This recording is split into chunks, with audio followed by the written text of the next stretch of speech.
Hi there, everyone. I suppose our lives at the moment have a kind of extreme feeling to them. We're extremely confined, we're extremely limited, we've not experienced anything like this before. But what's become clear within our communities is that there are some who are coping with this experience very well, and some for whom it is immensely challenging. For many, lockdown, while bringing some difficulties, is also a time to read more, reevaluate what's important in life, spend more time in prayer, and so on. But for others, the increased strains of their job, working from home, schooling their children, all at the same time, is a considerable distance away, another extreme.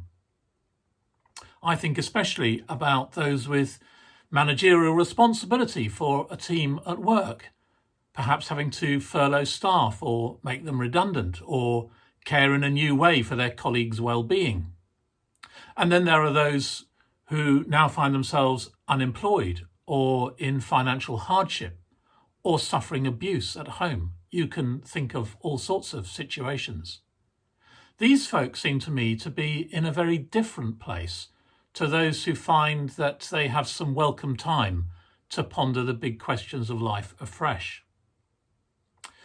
In the church, the body of Christ, where Paul tells us in 1 Corinthians that we are all part of one body, intimately connected to one another, the question is, how can we live for one another when we're in such difficult circumstances, such extremes? After all, Paul in Galatians, echoing the care that God has for those who are struggling in the Psalms, tells us to bear one another's burdens. What on earth does bearing one another's burdens look like when we mostly cannot offer practical support? The writer of the letter to the Hebrews has an interesting thought about this. The final chapter of Hebrews deals with what the Christian community should look like, what the people of God should look like. And verse 3 of chapter 13 says this: "Remember people in prison as though you were in prison with them.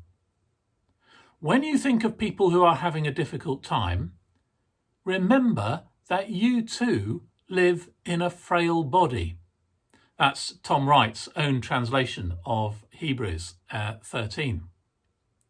This identifying so closely with one another is something that we don't find easy in our Western culture, where we're taught from a very young age to be independent. In fact, where independence is valued very, very highly indeed. And so, of course, inevitably, we find it difficult sometimes both to give and to receive support.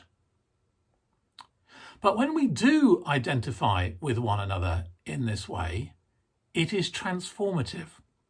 And as Christians, we know just how transformative it is because it's exactly what Jesus did for us in becoming one of us as a human being. He identified so closely with us that he became one of us and took on our suffering. The suffering that we have caused others, the guilt of our suffering, but also the suffering that we bear in ourselves.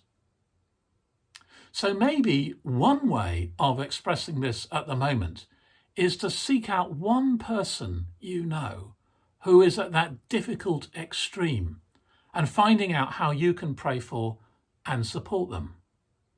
And if you're one of those people in that difficult extreme, then maybe the new thing for you to do is to receive that support and see where it leads.